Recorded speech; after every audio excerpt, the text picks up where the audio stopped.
finna get married, like for real. I'm about to marry my woman. I think I was. You gonna go and do that, huh? Yeah, hell yeah. I'm about to marry, and I was really just like, just that elevation and growth. Like I was always that. I'm a critical thinker. I think steps ahead.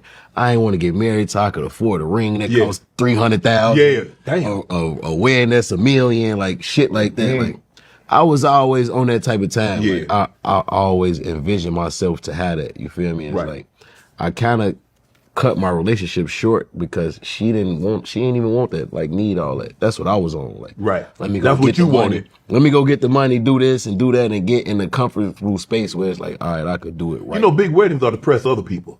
That ain't for you and your girl. And I wanted to impress other people. I ain't gonna lie.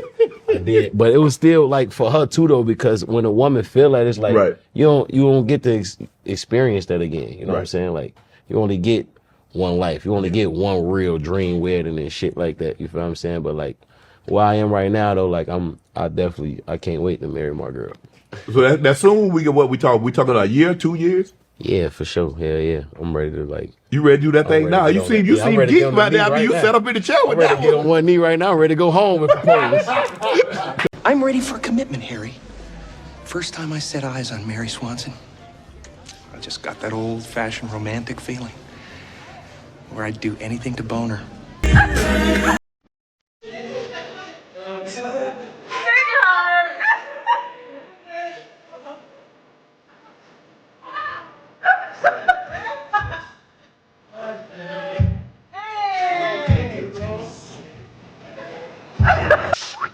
I didn't date you for your money. I fell in love with your heart. Well, then just sign the prenup and let this love story begin. Love stories don't begin with prenups. This one does. Women don't need men for money. Oh. Statistics show single women own more houses than single men. Yeah, from divorce. Co-parenting. You make it work. I mean, you go on vacation. Thank God. How you able to do that? For me, man, I'm not gonna lie. It's like I always just with women, you got to be able to forgive. Like, you know what I'm saying? Yes. You got to be able to forgive, and you got to be able to hold yourself accountable too when you do wrong. You know, for sure. For sure. So like with me, I promise, bro. I always like felt like, man, it's gonna be all right. Like. Shit'll get greater later. Like whenever I'm going through shit with my girl, even at home, or I was going through shit with my baby mama. Yeah. I just always was able to like forgive. And sometimes my girl used to get mad at me like, you just forgive her all the time. Like no matter what she do, it's like, I don't really take it personal because it's like, I know for a fact I'm not going to say I don't take it personal. I took a lot of shit personal. Oh, for sure. It's like, I know for the love of my son, I can't hate you. I feel like that'll make me a bad dad. It's certain people who really like, start hating their baby mama. So now it kind of like, it dictate how you parent your child. I never wanted to be that guy. And I never wanted my son to grow up and be like, and to see y'all treated my mama bad. You feel me? Like, so that was always something that like, I just was like, man, I got the short end of the stick a lot. Just trying to be like, man, I just want this shit to work somehow. Like, you feel what I'm saying? Because like, you my woman. I love you, you feel what I'm saying? This is my son, mom, you feel what I'm saying? I'm gonna have love for them regardless, you know, because it's my son, mom, and I love my son unconditionally. And I have to, no matter what. Like, even if I'm upset, my son, he's smart as shit, bro. Like, I could be mad. Me and his mama probably was arguing or some shit, and then it's like, when I pick him up, I don't wanna, like, argue. Have that energy around. I'm gonna be like, hey, what's up? Get my son, get in the car. You feel what I'm saying? Like, shit like that. So it's like, I always was able to just, like, a fan called shit under the rug. I've known you for a long time, and I know that you like hoes. Wow. Well, now, wait a minute. Don't make me go back to dates, because you know you like hoes. This is my woman, my wife. I come in with my wife, right? Now, what would make me think this? Any state, any country I go through, I can run through them all. Why would I stop all that for her? What does she do to make me stop all that for her? She don't fuck better than that last bitch I fucked in Belgium. Why did I stop all that for her? What do you come to when you ask yourself that? My urge to improve myself. My urge to be a better person. It comes down with the urge, I want to improve myself. I want to be better. What advice would you give your younger self? Get to never marry. To never marry. If you meet a woman and she apologizes, admits she's wrong, and promises to change, dump her immediately, because it might be a man. Women never do that. And since you gossiping and all that, tell him about that $4 I cashed after you so you could survive, you fucking one side of the story telling bitch. How do you feel about the T-app, Sarah? I feel like it's a bunch of bitter Bettys talking about men that wouldn't cuff them.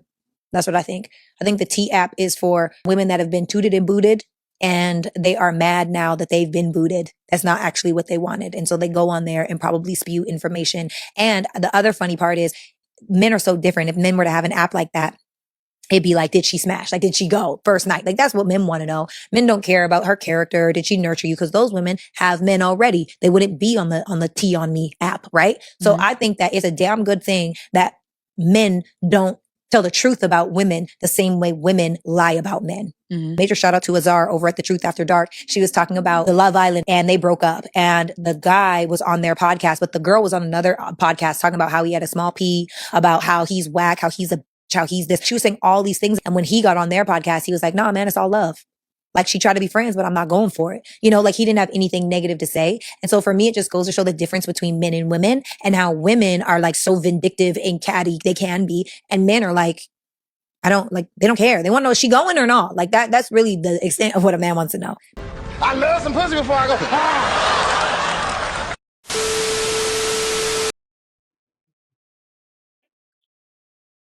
That should piss me off. Like, we got Herbo ready to marry his fiance. He's ready to get on one knee. And I try to warn men to make sure that that's the right decision for you, you know, especially if you're worth something. If you're actually trying to make something of yourself, uh, having multiple babies or getting married could be your downfall. Divorce is a wealth killer. Marriage is a wealth builder. And if you keep on going down this road of love, you might end up with one or the other, right? And we want to see you with the other and not the other. We want to see you actually having somebody that can care for you and see you down this path of life and love you and cherish you and do all the fun things that we see all these loving couples do. But we see men take this leap of faith and end up in the dumps. They say 70% of women file for divorce. They say that women are usually the ones cheating or the ones being unfaithful in the relationship. This is just statistics. I'm just saying. They saying that men cheat at 26% and women cheat at 28%. I'm just saying what they saying. And half the time, women aren't even admitting to what they've done. This is just the people that admitted it in the study. So we know that men are a little bit more frivolous and will say what they've done, but women usually hide like cats and be more secretive of what they do with their body parts. So if we have women actually admitting that they'll file divorce on men more, that's public record. So they couldn't lie about that one. But for the study that women actually cheat more than men and actually have a side husband waiting for them when they become estranged with their husband, they have the side man waiting. This is all statistics that women have already addressed and admitted to. You got to be careful when you take that leap of faith into marriage, because marriage is a business. It's a wealth builder. It's a business because you're trying to take two people's lives and marry them and join them. If you're going to act like it's not a business and it's just about love, you're going to learn real quick how the tables can turn, because marriage is a business. That's why we split it up 50-50 after you guys divorce, because it's a business. Once y'all join together, everything you guys make together is a business.